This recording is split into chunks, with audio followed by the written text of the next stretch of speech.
जैसे ही विक्रम ने यह सुना कि राजकुमारी चंद्रमुखी मंत्री रघुनाथ से विक्रम को बंदी बनाने के लिए कहती है, तो इतना सुनकर विक्रम बुरी तरह से घबरा जाता है, क्योंकि विक्रम जानता था कि अगर सैनिकों ने उसे बंदी बनाकर कारागार में डाल दिया तो राजकुमारी चंद्रमुखी उसे मौत के घाट उतरवा देगी। क्योंकि राज्य के सभी वासी जानते थे कि राजकुमारी चंद्रमुखी और उसकी मां एक क्रूर शासिका थी, क्योंकि केशवपुर राज्य में किसी राजा का नहीं बल्कि एक रानी का शासन था। विक्रम अपने शरीर की पूरी ताकत लगाकर वहां से भागने लगा। देखते ही देखते वह उन सबकी आंखों से ओझल हो गया। राजकुमारी चंद्रमुखी को इस बात की बिल्कुल भी उम्मीद नहीं थी। वो क्रोध से तमतमाए मंत्री रघुनाथ से बोली, मंत्री जी, विक्रम भाग गया। अपने गुप्तचर और सैनिक उसके पीछे लगा दीजिए। मुझे किसी भी हालत में विक्रम चाहिए। इतना बोलकर राजकुमारी चंद्रमुखी विक्रम के हाथ की बनाई हुई उस सुंदर स्त्री की मूर्ति को देखती हुई बोली, कोई भी मूर्तिकार किसी स्त्री को बगैर देखे इतनी सुंदर मूर्ति नहीं बना सकता। विक्रम ने अगर इस सुंदर स्त्री की मूर्ति बनाई है तो यह सुंदर स्त्री अवश्य ही इस संसार में कहीं ना कहीं होगी, और मुझे शक है कि विक्रम उसे जानता है। मुझे यह स्त्री भी चाहिए। राजकुमारी चंद्रमुखी तो फिर विक्रम के हाथ की बनाई हुई मूर्ति को महल में ले चली। इस मूर्ति को मैं अपने गुप्तचरों को दिखा दूंगी और इसकी खोज में सारे राज्य में फैला दूंगी। तभी वीरू राजकुमारी चंद्रमुखी से बोला, राजकुमारी चंद्रमुखी, विक्रम आपके साथ धोखा करके भाग गया। उसने आपका अपमान भी किया, लेकिन मैंने आपकी मूर्ति बनाकर आपका मान जीता है, इसलिए अब मुझे आप इनाम दे दीजिए। वीरू राजकुमारी चंद्रमुखी के स्वभाव को नहीं जानता था। राजकुमारी चंद्रमुखी अंदर से गुस्से से भरी हुई थी। राजकुमारी चंद्रमुखी गुस्से से अपने दोनों सैनिकों से बोली, वीरू को उसका इनाम दे दो। राजकुमारी चंद्रमुखी का आदेश सुनकर एक सैनिक ने अपनी तुरंत तलवार निकाल ली और वीरू की गर्दन के ऊपर वार कर दिया। वीरू चिल्लाते हुए जमीन पर गिरकर ढेर हो गया। राजकुमारी चंद्रमुखी मंत्री रघुनाथ विक्रम की बनाई हुई मूर्ति को लेकर महल की ओर रवाना हो गए। वीरू की लाश को देखकर अफसोस भरे स्वर में बोला, तुम वास्तव में मूर्ख थे। वीरू जो स्थिति को समझ ही नहीं पाए। आखिर तुम्हें क्या जरूरत थी इनाम मांगने की? वैसे भी जो किसी के लिए बुरा सोचता है उसके साथ बुरा ही होता है। इधर विक्रम घने जंगल की ओर लगातार भागे जा रहा था। भागते भागते विक्रम के पांव जवाब दे चुके थे। उसका गला प्यास से सूखा जा रहा था। तभी उसकी नजर एक तालाब पर पड़ी। विक्रम दौड़ता हुआ उस तालाब के पास जाकर उस तालाब का पानी पीने लगा। पानी पीने के बाद विक्रम कुछ देर तक जंगल में इधर उधर देखता रहा और अपने आप से बोला, मैं तो बुरी तरह से फंस गया। आखिर मुझे समझ नहीं आ रहा कि वह मूर्ति मुझे बन कैसे गई। मैं तो राजकुमारी चंद्रमुखी की मूर्ति बना रहा था। अब अगर मैं गांव वापस गया तो मारा जाऊंगा, लेकिन मेरी बहन जानवी भी घर पर अकेली होगी। कहीं ऐसा ना हो कि राजकुमारी चंद्रमुखी अपना गुस्सा कहीं मेरी बहन पर ना उतार दे। नहीं नहीं, मुझे अपनी बहन को बचाना होगा, लेकिन कैसे? इतना बोलकर विक्रम फिर से गहरी सोच में गुम हो गया। कुछ देर बाद वह अपने आप से बोला, एक काम करता हूं, मैं रात के समय मुखिया जी के घर पर जाऊंगा और अपनी बहन को मुखिया के घर पर ही बुलवाकर इस राज्य को हमेशा के लिए छोड़कर भाग जाऊंगा। विक्रम ने इतना कहा ही था कि तभी उसके कानों में एक भारी आवाज टकराई। वीर पुरुष कभी भागा नहीं करते, वह कठिन परिस्थितियों का सामना किया करते हैं। विक्रम ने जैसे ही पलटकर देखा तो उसके पीछे एक साधु खड़े हुए उसे देखकर मुस्कुरा रहे थे। उस घने जंगल में विक्रम साधु की ओर देखकर चौंक हुए बोला, कौन है आप? साधु ने कहा, मैं एक साधु हूं जो 10 वर्षों से इस जंगल में अपना जीवन व्यतीत कर रहा है, लेकिन तुम्हें देखकर मुझे अब ऐसा लगता है कि मेरा वनवास समाप्त होने को आ गया है। विक्रम ने पूछा, यह क्या कह रहे हैं आप? मैं आपकी बात का मतलब नहीं समझ पा रहा हूं। कैसा वनवास? साधु ने रहस्यमय ढंग से कहा, चेहरा मुझे किसी की याद दिलाता है। क्या तुम मूर्तियां बनाते हो? यह सुनकर विक्रम पूरी तरह से चौंक पड़ा। हां साधु महाराज, मैं एक मूर्तिकार हूं। मेरा नाम विक्रम है। लेकिन आप कैसे जानते हैं? साधु ने कहा, मैं तुम्हें बहुत लंबे समय से जानता हूं, मगर अफसोस तुम अपने आप अभी तक जान नहीं पाए। अच्छा यह बताओ, तुम इतने घबराए हुए क्यों हो? साधु की बात सुनकर विक्रम साधु को सारी घटना बताते हुए बोला, पता नहीं साधु महाराज, मैंने मूर्ति राजकुमारी चंद्रमुखी की बनाई थी, लेकिन ना जाने वो कैसे किसी दूसरी स्त्री की मूर्ति बन गई जो कि राजकुमारी चंद्रमुखी से बहुत सुंदर थी। और उस मूर्ति को देखकर ना जाने क्यों मुझे ऐसा लगने लगा जैसे मैं उस मूर्ति जैसी दिखने वाली स्त्री को जानता हूं, जैसे मेरा उससे जन्म जन्म का कोई रिश्ता हो। विक्रम की बात सुनकर साधु रहस्यमय अंदाज में विक्रम से बोले, वह मूर्ति तुम्हारे हाथ से बननी ही थी, क्योंकि तुम्हारी वही नियति थी। समय आ गया है रहस्य से पर्दा उठाने का, चलो मेरे साथ। विक्रम ने पूछा कहा। साधु ने कहा, यही पास में मेरी कुटिया है, तुम बिल्कुल सही समय पर यहां आए हो। आज की रात अमावस की रात है, कुछ ही देर में सारा रहस्य तुम्हारे सामने खुलकर आ जाएगा। विक्रम साधु के साथ उसकी कुटिया में पहुंच गया।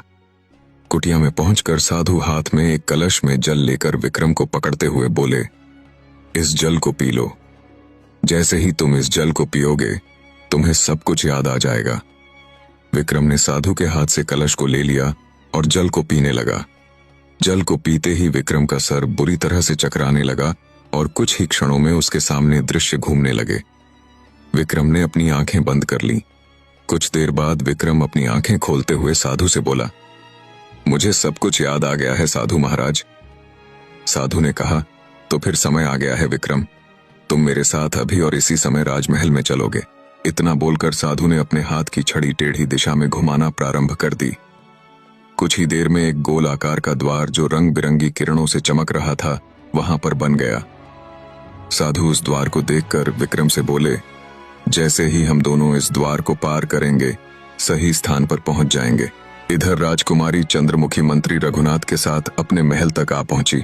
दोनों सैनिक उसकी उस सुंदर स्त्री की मूर्ति को उठाए हुए थे, मगर महल के बाहर बगीचे में पहुंचकर ही राजकुमारी चंद्रमुखी मंत्री रघुनाथ से बोली, मंत्री जी, मैं नहीं चाहती कि इस सुंदर स्त्री की प्रतिमा मेरे महल के द्वार के अंदर भी प्रवेश करे। मंत्री ने पूछा, तो फिर आप चाहती क्या है? राजकुमारी ने आदेश दिया, इस मूर्ति को इसी बगीचे में रखवा दिया जाए। आप गुप्तचरों को इसे यहां से भी दिखा सकते हैं। मंत्री ने कहा, जैसी आपकी आज्ञा। दोनों सैनिकों ने उस मूर्ति को बगीचे में ही रख दिया। तभी राजकुमारी चंद्रमुखी की मां रानी कमला वहां आ पहुंची। रानी कमला चंद्रमुखी की ओर देखकर बोली, मैं तुम्हारा कब से प्रतीक्षा कर रही थी राजकुमारी। आखिर तुम्हें आने में इतनी देर कैसे लग गई?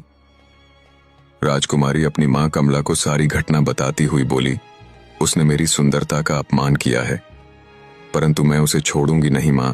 राजकुमारी चंद्रमुखी के मुंह से सारी घटना सुनने के बाद ना जाने क्यों कमला के चेहरे पर भय झलकने लगा। कमला तुरंत तेज कदमों से चलती हुई उस मूर्ति के नजदीक चली गई, जिस मूर्ति को सैनिकों ने कुछ देर पहले बगीचे में रखा था। उस मूर्ति को देखकर रानी कमला की आंखें डर और दहशत से फटी की फटी रह गईं और वह अविश्वास भरी नजर से उस मूर्ति की ओर देखती हुई बोली, नहीं, यह असंभव है, ऐसा नहीं हो सकता। अपनी मां के डरा हुआ चेहरा देखकर राजकुमारी चंद्रमुखी और मंत्री रघुनाथ आश्चर्य में पड़ गए। चंद्रमुखी ने पूछा, आप इतनी क्यों डर गई मां? मंत्री रघुनाथ ने कहा, राजकुमारी सही कह रही है महारानी, आप तो इस मूर्ति को ऐसे देख रहे हैं मानो कि आप इस मूर्ति जैसी दिखने वाली स्त्री को अच्छी तरह से जानती हूं। रानी कमला ने स्वीकार किया, हाँ मंत्री रघुनाथ, तुमने सही कहा, मैं इस मूर्ति जैसे दिखने वाली स्त्री को बहुत अच्छी तरीके से जानती हूं। यह कोई और नहीं बल्कि चंद्र नंदिनी है, जो अपने समय की अद्भुत सुंदरी हुआ करती थी और इसे मैंने अपने हाथों से मारा था। मुझे बताओ, आखिर इस मूर्ति को किस मूर्तिकार ने बनाया है? चंद्रमुखी ने बताया, विक्रम नाम के मूर्तिकार ने, जिसकी प्रसिद्धि हमारे राज्य में काफी समय से फैली हुई है। रानी कमला ने चौंक कर कहा, इसका मतलब उस साधु ने जो कहा था वह हो गया। चंद्रमुखी ने पूछा, ये आप क्या कह रही हैं मां? कौन चंद्रनंदिनी, कौन साधु? राजकुमारी चंद्रमुखी की बात सुनकर रानी कमला चंद्रमुखी की ओर देखकर डरे हुए अंदाज में बोली, चंद्रनंदिनी मेरी सौतेली बहन थी। यह बात आज से 30 वर्ष पुरानी है, जब मैं इस राज्य की राजकुमारी हुआ करती थी। चंद्रनंदिनी मेरे पिता की दूसरी पत्नी की पुत्री थी। और पूरे राज्य में सबसे सुंदर थी। उसकी सुंदरता के चर्चे दूर दूर तक राज्य में फैले हुए थे।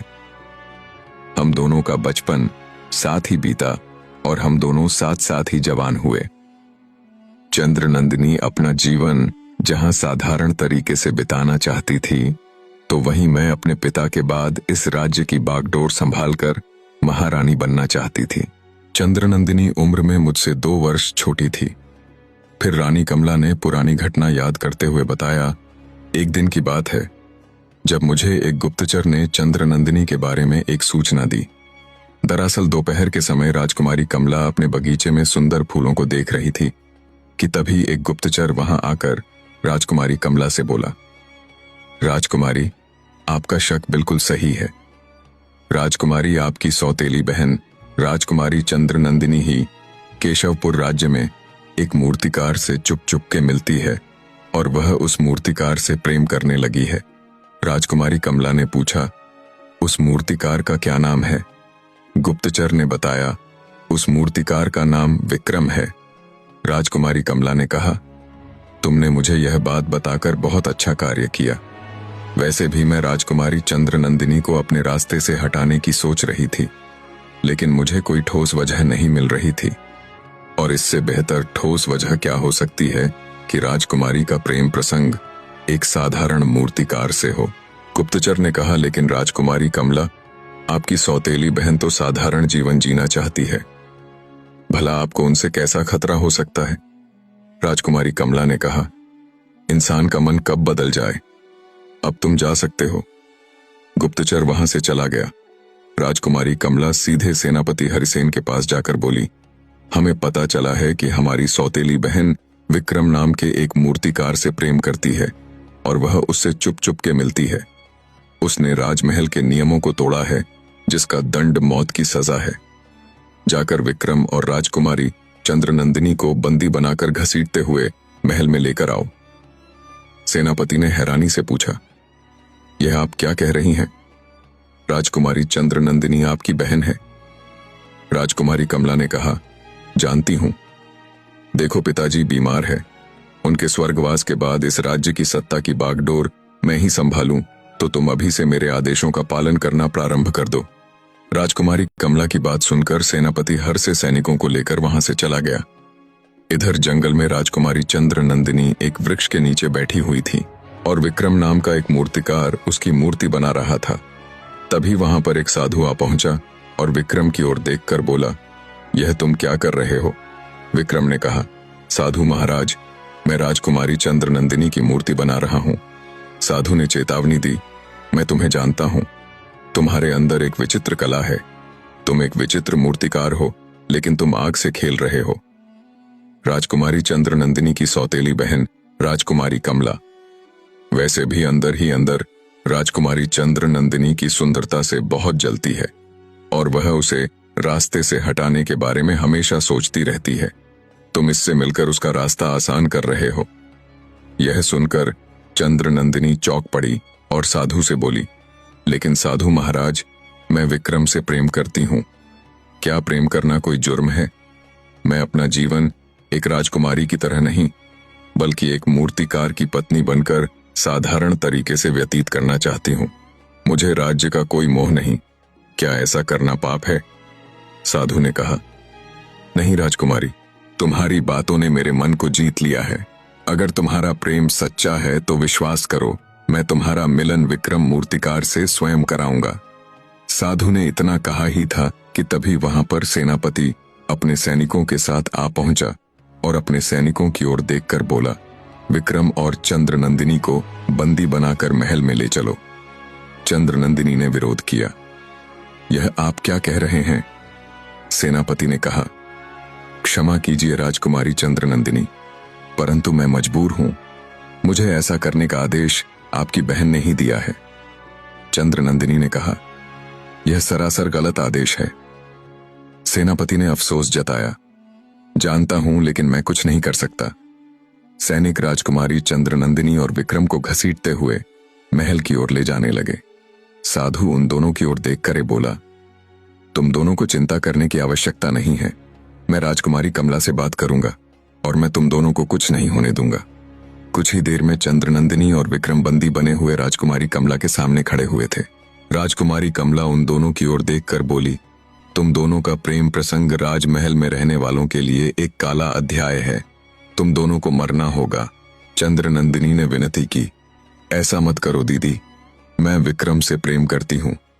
राजकुमारी कमला ने कहा, जानती हूँ, लेकिन इस जन्म में तुम्हारा प्रेम सफल नहीं होगा। इतना बोलकर राजकुमारी कमला ने सैनिकों की ओर इशारा कर दिया।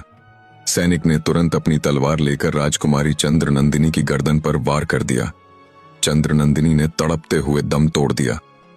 विक्रम बुरी तरह से तड़पने लगा। तभी उसी सैनिक ने विक्रम के गले पर भी वार कर दिया। विक्रम भी तड़प तड़प कर मौत की आगोश में समा गया। तभी वहां पर साधु आ पहुंचा। विक्रम और चंद्रनंदिनी की लाशों को देखकर क्रोधित अवस्था में कमला की ओर देखकर बोला, तूने बहुत बड़ा पाप किया है राजकुमारी। तुझे तेरे पापों के कर्मों का फल इसी जन्म में भुगतना पड़ेगा। याद रख, चंद्रनंदिनी और विक्रम का प्रेम सच्चा था। विक्रम का अगला जन्म होगा और विक्रम अगले जन्म में भी एक मूर्तिकार ही बनेगा, यहां तक कि उसका नाम भी विक्रम होगा। जिस दिन विक्रम चंद्रनंदिनी की मूर्ति बनाने में कामयाब हो जाएगा, उस दिन तेरा और तेरे वंश का अंतिम दिन होगा, क्योंकि जिस दिन विक्रम मूर्ति बनाने में कामयाब होगा वह अमावस की रात होगी।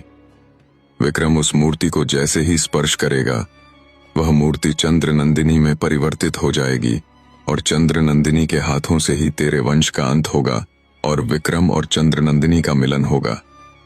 रानी कमला की बात सुनकर चंद्रमुखी और मंत्री रघुनाथ दोनों बुरी तरह से चौंक पड़े।